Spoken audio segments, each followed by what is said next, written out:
레전드 채널을 방문해주셔서 대단히 감사합니다. 시원통쾌의 감동 눈물 사연 바로 시작하겠습니다.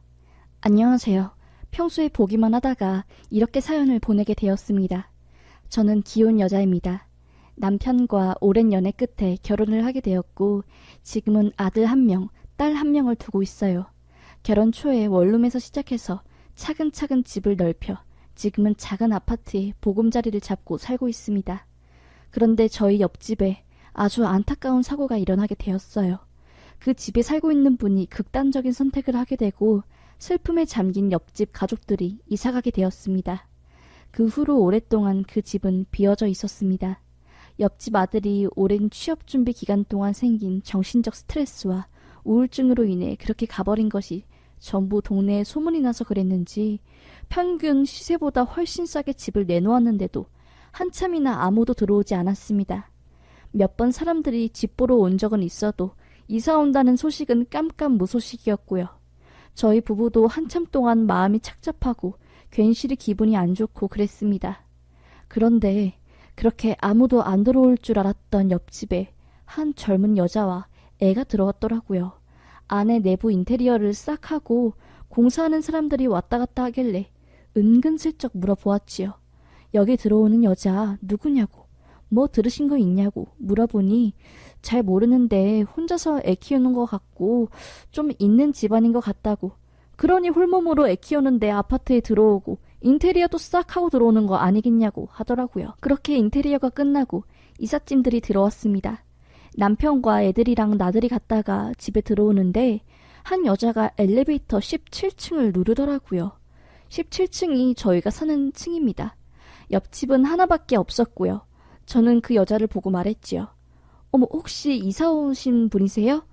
이야기로만 들었지 제대로 얼굴 뵌 적은 한 번도 없는데 안녕하세요 라고 하자 무표정에 쌀쌀맞은 상태로 있었던 그 여자가 정말 세상 환하게 웃으며 어머 안녕하세요. 네네 인사가 좀 늦었네요. 제가 숫기가 없고 말수가 별로 없어서 진작에 인사드려야 했는데 네 이사 왔어요. 애기 1명 키우는 애 엄마입니다. 먼저 인사해 주셔서 감사합니다 라고 하더라고요. 첫 인상과는 달리 굉장히 친절하고 싹싹하게 말을 하길래 좀 놀랐습니다. 그렇게 저희는 옆집 여자와 안부를 주고받으며 지내다 옆집 애가 저희 집 막둥이랑 같은 유치원에 들어간다는 사실을 알게 되었어요. 그때부터 제가 이것저것 챙겨주며 급속도로 친하게 되었고 저희 집에 옆집 여자가 놀러와 이런저런 깊은 이야기를 나누게 되었습니다. 알고 보니 옆집 여자 남편은 교통사고로 세상을 떠났다고 하더라고요. 그런데 충격적인 건 조수석에서 여자가 발견됐고 남편이 죽고 난 뒤 조수석에 있던 여자가 남편이 바람 상대였다는 것을 알게 되었다고 합니다. 그 충격으로 나쁜 생각까지 했지만 애 때문에 마음을 다잡고 원래 본인이 살던 고향에서 완전 멀리 떨어진 서울로 이사와 새 출발을 하려고 한다고 하더라고요. 참 젊은 나이에 남편이 잃은 것도 서러운데 바람 피다가 그렇게 사고 난 거니 뭐라고 위로의 말을 해야 할지 모르겠더라고요. 남편한테 이야기하니까 아우 참 불쌍하다고. 애 아빠 없이 애 키우는 게 얼마나 힘든데 도와줄 수 있는 건 당신이랑 내가 좀 도와주자고 하더라고요. 그렇게 저희는 저희 가족이 주말마다 아이들이랑 놀러갈 때 옆집 애랑 엄마를 챙겨서 놀러갔어요. 옆집 엄마도 미안해 하면서도 고맙다고 남편에 대한 배신감 때문에 사람에 대한 마음을 닫고 살았는데 눈물만 난다고 정말 고맙다고 하면서요. 저희는 그렇게 서로의 아이들을 품앗이해 주듯이 정말 정겹게 더불어 살아갔습니다. 그렇게 평화롭게 지내던 저희 가정에 문제가 터졌습니다. 저희 남편 차에 누가 동전? 못 같은 걸로 쫙 긁고 가고 우편통에는 죽은 쥐나 저주의 말이 담긴 글들이 담겨 있는 거였습니다. 심한 거는 저희 집 대문 앞에 누가 음식물 쓰레기를 확 버려가기도 하고 개똥 같은 걸 두고 가기도 한 거였습니다. 저는 누군지 직감이 오더라고요. 층간소음 문제로 1년 전 윗집 남자랑 남편이 정말 크게 싸운 일이 있었습니다. 그때 주먹 다짐이 오고 갈 뻔했고 겨우 경찰이 와서 진정시킨 사건이 있었거든요. 서로 만나기만 하면 으르렁대고 실제로 예전에 윗집 남자가 저희 집 앞에 침을 뱉다가 남편이 밖에 나가려고 대문을 확 열다 대문 앞에 있던 윗집 남자 머리를 깡 하고 쳤고 윗집 남자 턱에 뱉으려고 하는 침이 주렁주렁 달려있고 그렇게 난리가 난 사건이 있었거든요. 그 이후로 서로 보기만 하면 으르렁대다가 먼저 윗집 남자가 미안하다고 그냥 자기가 일도 잘 안 풀리고 마음이 꼬여서 그렇게 한 것 같다고 사과를 먼저 하고 그렇게 잠잠해진 사건이 있었습니다. 또 다시 집 앞이 엉망이 되고 남편이 차가 테러당하자 저희는 당연히 윗집을 의심할 수밖에 없었습니다. 남편은 신경이 곤두서 있었고 몇 달 내내 컨디션이 안 좋았어요. 옆집 여자도 무슨 일이냐고 대체 누가 그런 짓을 저질렀냐고 당장 경찰서에 신고해야 하는 거 아니냐고 하면서 저희보다 더 심하게 화를 냈고요. 그런 옆집 여자가 저는 고마웠고요. 그렇게 남편은 화가 난 상태로 범인을 찾지 못한 채 윗집 남자를 의심하며 하루하루를 보내고 있었습니다. 집안 분위기가 안 좋은 상황에서 남편은 스트레스 때문인지 안 먹던 술을 계속 마시더라고요. 술 한 잔만 마셔도 얼굴이 벌개지고 두 잔 마시면 취해 쓰러지고 세 잔 마시면 아예 기억까지 잃을 정도로 술이 약한 사람인데 거의 일주일에 4번을 술자리를 가지며 몸이 망가진 채로 집에 들어왔습니다. 저는 엄청 걱정이 되었죠. 사건이 터진 그날도 남편이 술 마신 것 때문에 일어났습니다. 그날 남편은 일 끝나고 동창이랑 이자카야 가서 술 마신다고 연락이 왔어요. 늦는다고 하면서요. 그렇게 저는 10시까지 남편을 기다리다가 안 오길래 애들 재우다 저도 같이 잠에 들었어요. 그런데 잠에서 깨고 시계를 보니 새벽 3시였습니다. 남편은 집에 없었고요. 저는 무슨 일이 터졌구나. 남편이 밖에서 골아 떨어졌구나 싶어서 어떡하지? 어디다 전화해야 하지? 라고 하며 발을 동동 구르고 있었는데 갑자기 제 전화기가 울리는 겁니다. 저는 화들짝 놀라 전화를 받았고 병원에서 온 전화였습니다.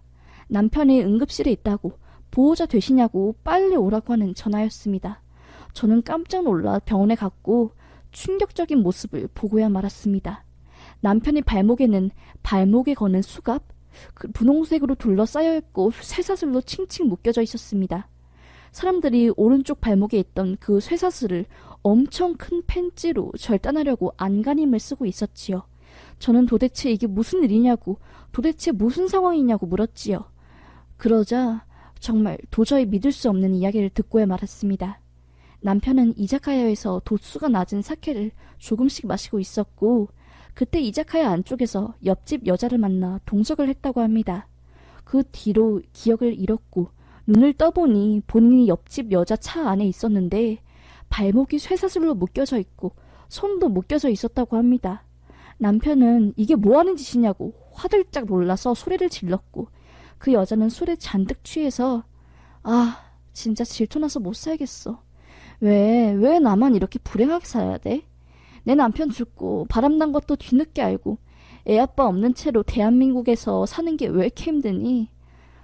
너네 집 나한테 동정하지 마. 난 있잖아. 성격이 내가 가지고 싶은 건 다 가져야 하거든. 너 내 거 해라. 나랑 자자, 응?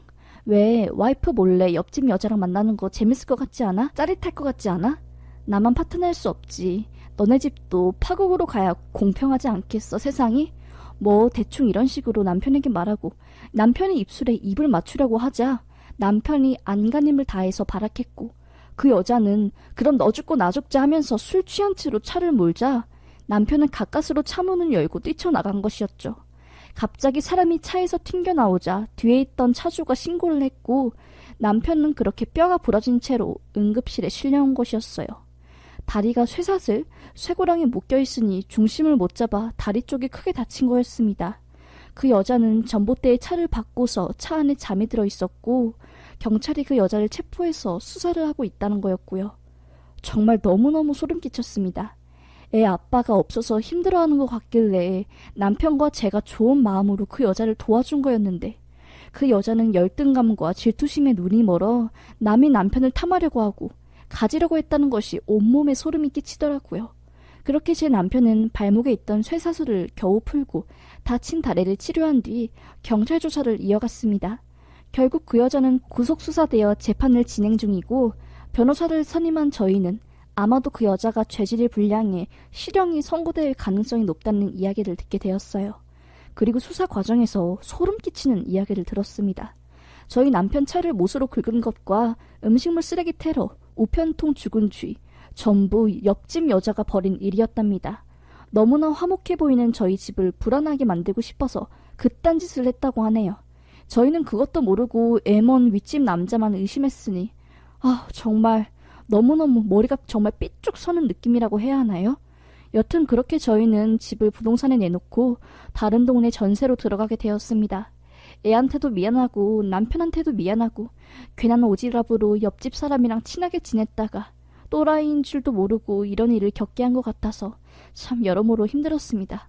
아직도 사건이 진행 중이지만 정말 저 같은 일 다시는 없었음 하는 바람에 이렇게 글 쓰게 되었습니다. 요즘 같은 세상에 함부로 남에게 친절을 베풀어서도 안 될 것 같아요. 정말 점점 흉흉해지는 것 같습니다. 사건 끝나고 후기 다시 올리겠습니다. 감사합니다.